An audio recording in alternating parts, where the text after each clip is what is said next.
Good evening. The broken but unbowed team is kicking Twitter butt. And we just heard from Governor Abbott just moments ago, about an hour ago.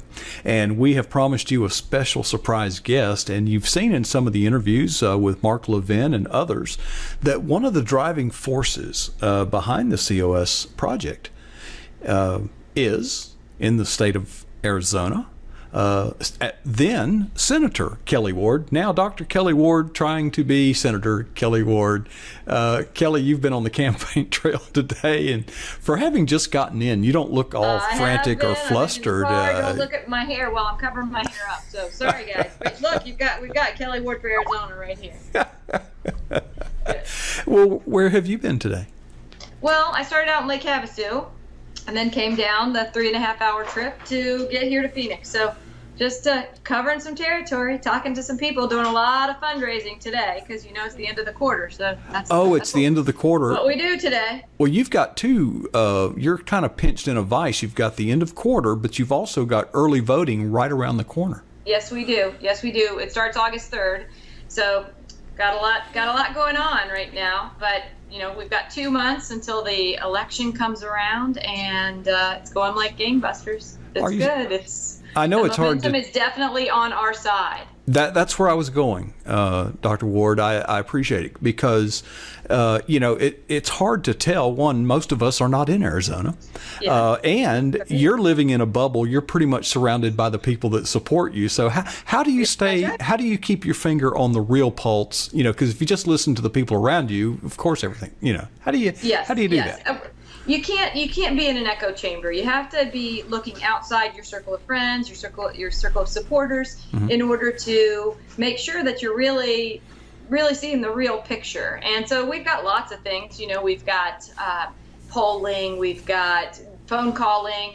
One of the funniest things is I met a cute little guy. He just got out of the 9th grade, and I saw him on an airplane, and he said, "Oh, are you Keeli Ward?" He recognized me, and I said, "Yeah, I am." He goes, "Well, will you take a picture with me?" And I said, "Of course." And he said, "But I'm a McCain intern." and so I thought that was hilarious. But the funniest thing was after that, he said, "I hear about how great you are from all the people we call." Oh, really? So even from the McCain team, they're hearing it's time for a change. You got some good recon there. Yes. Yeah. And this was, how old was this person, you reckon? He was going into 10th grade, so he was probably 16, so 15. Unlikely that his initial request was in the capacity of a political operative. I don't think so.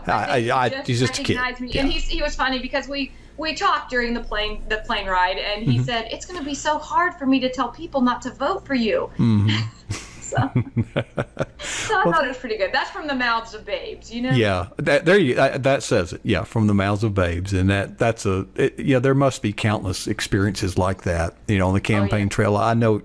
I can only imagine. It must feel like you're in a blender, and just being tossed around by the pressures of the campaign. How do you, and your husband it does. really... I always say, if this were not so important, I wouldn't be putting myself and my family, and I used to say through the ringer, the ringer, but the ringer is much too nice. I think it's probably uncomfortable to go through a ringer, but you come out whole on the other side. Really, politics today, especially in a race against John McCain, has become a wood chipper, where the people on the other side, whether they're in your own party or the opposite party, are trying to chop you up into little pieces so that you can never come back to life again. Well, I've been dying to ask you this question since we found out that you would be appearing here tonight. What drew you to the Convention of States movement, and what was your role in advancing that through the state of Arizona? I see this huge, centralized, overbearing, overreaching, overtaxing, overregulating federal government becoming this behemoth that is unmanageable and really unconstitutional. And there has to be a way to restore the proper balance between the states and the federal government. And right now, we don't have people that are in Congress who are willing to do the hard work that takes to restore that proper balance. So a convention of states, an Article 5 convention, may be the only chance we have to be able to restore that proper balance. I see the Constitution being chipped away at every single day. The First Amendment, our right, our religious freedom, right there before our eyes, is being chipped away at. Our right to assemble, our freedom of the press, our free speech, attack, all through political correctness and bullying. Second Amendment, of course, that's very important here in Arizona, and I'm sure hopefully it's important all the way across the country. The federal government would love to chip away at that, and the UN as well. And so we've got to maintain it. We see attacks on our Fourth Amendment. Now, just because we have the technology and the ability to violate people's privacy and to get information that we want, and we want it quickly, there is nothing constitutional about getting that information without a warrant. And so I sponsored a Fourth Amendment Protection Act in Arizona. It seems crazy to think. And Dr. Ward, I checked on that because in doing some recon when you came on board here, I fully support what you did. I would stand with you. I was in a business where a police officer would show a badge and say, I want to know who the subscriber to this pager is. Remember, you're a doctor. Remember pagers? Yes. Okay. Yes. Well, and, I would say with show me the warrant, right? And he or she would look at me like, are you interfering with the investigation? Right. And I said, are you interfering with the Constitution? Yes. Yes. And you know what? It was funny because, I had that bill. Bye, my son's leaving. Bye, Cam. See you later. I had that bill, and everybody got up to testify in front of me from various agencies within the state government to law enforcement to communications companies like Cox and Sprint and those entities, and they all said, we want to uphold the Constitution, but I wanted to tell them, don't be a but. Yeah, don't be a but. Yeah, it's sort of like, I don't want to hurt your feelings, but, and then they proceed to never listen to anything before the but. It's what comes after the but. I'm with you, Dr. Ward, and we see that happening. We see those chipping away of our constitutional rights, of our God-given rights that our Constitution secures, solidifies and puts into writing. Cool. And so the Convention of States, that's what drew me to it, is that we have to have a mechanism to make sure that we are maintaining the Constitution and we are restoring the proper balance between the states and the feds. Okay, now here's the punchline, and I'm really curious. And obviously, no sitting member of the House or Senate is going to be gung-ho Convention of States because their tack on that would probably be this is an end run around Congress. When you get to the Senate, how are you going to feel about the Convention of States then? I'm going to feel the same way because I'm not going to Congress to get power. For me, I'm not going there to take away individual rights. I'm going there to restore those individual rights and to uphold the Constitution. Now, that might not always be popular, but I'm not there to be popular. I'm there to do good work. I'm there to uphold the Constitution. I'm there to keep government small. And so I'm looking forward to being an advocate for it once I get there as well, because it's not an end run around Congress. The founders put it into the Constitution for a reason. And I think Barack Obama is that very reason. We see it every single day. When you read the Declaration of Independence, just think about, I think it's worse now than it was then. If you read through the things that they were upset about, boy, I'm upset about those same things right now. Well, one of the scenarios that I've described or talked about in collaborating with my peers is I think if the Convention of States movement got big enough and it got close enough, I just have a theory that some of the things that would happen at a Convention of States might be preemptively enacted by Congress. Yes. Oh, yeah. Well, in which case it would be a success. You're right. The last time a convention got close, Congress straightened themselves preempted up and started to fly right. And that's what we have to have now is that just the threat of it. Don't you remember when you were little? I mean, I know when I was little, there was still corporal punishment in school, and just the threat of a paddling was enough to keep me in line. So, I would love to see Congress straighten up and fly right, but right now they don't seem to have any incentive because we reelect them time after time after time, even though they don't perform, even though they go against the will of the people.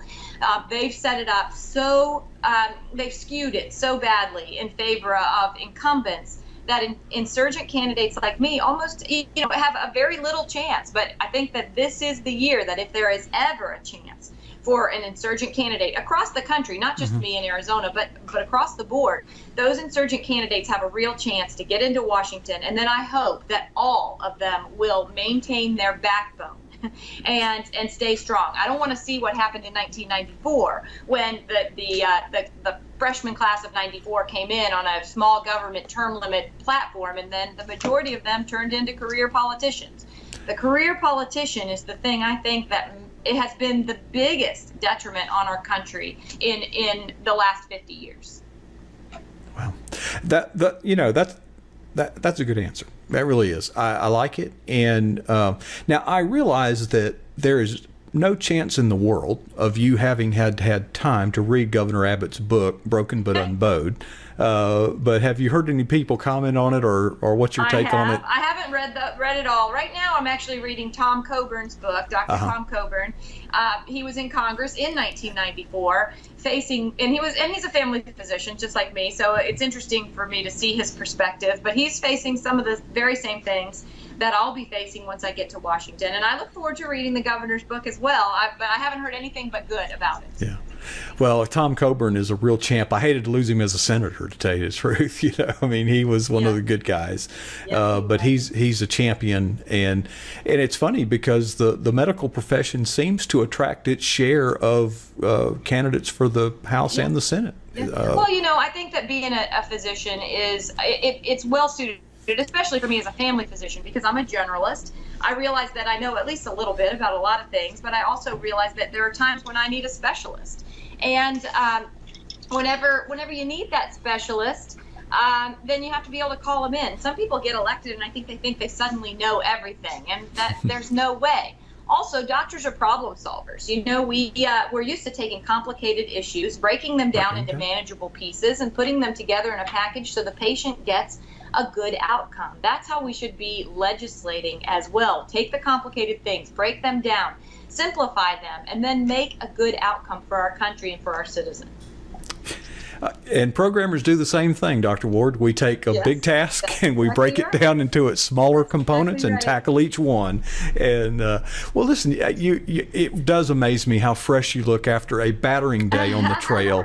And we are grateful that you have taken the time and been so hospitable and shared with us so genuinely and so. Well, I thank you. I'm trying to pay attention to the Twitter feed, to the typing lines, but it's hard to do both things at one time. But try sitting in this desk. Yeah. Yes. Oh, I'm sure you've got 20 things going on at one time. But I would love for people to get in touch with me. My website's KeeliWard.com. I'm on Twitter, KeeliWardAZ. Hopefully everybody there has seen Kelly with an I. Kelly with an I, because I care about the people, and I am going to be a conservative champion in Washington, D.C. And I look forward to serving all the people. I want to serve the people of Arizona, but the Senate affects all of us. And we need to rip that cover off that John McCain has been giving to people to vote the wrong way, especially in our own party. And we need a new person in there who's going to join with people like Rand Paul and Mike Lee and, of course, Ted Cruz to do the right thing in Washington. Not the popular thing, the right thing. Dr. Ward, you have been so gracious. We look forward to hearing from you again. And the early voting starts right around the corner. You've got end of quarter reports, but bless your heart for making time. I'll have my hair fixed. I'll be better. But yeah. Hey, your studio's looking good. Hey, you've got an elephant. I love that picture back there. Oh, well, you know what? I used to be the director of medical education in Kingman. And the young lady who worked with me in the office as one of my assistants is an artist, and that's a charcoal drawing that she made for me. It's beautiful. She's very talented. Boy, she is very gifted. Yeah. Dr. Ward, thanks again, and we hope to hear from you again because we stand with you, and you're our champion. So keep at it. Thanks so much. I look forward to it, and I won't let you down. There you Bye-bye. go. Good night.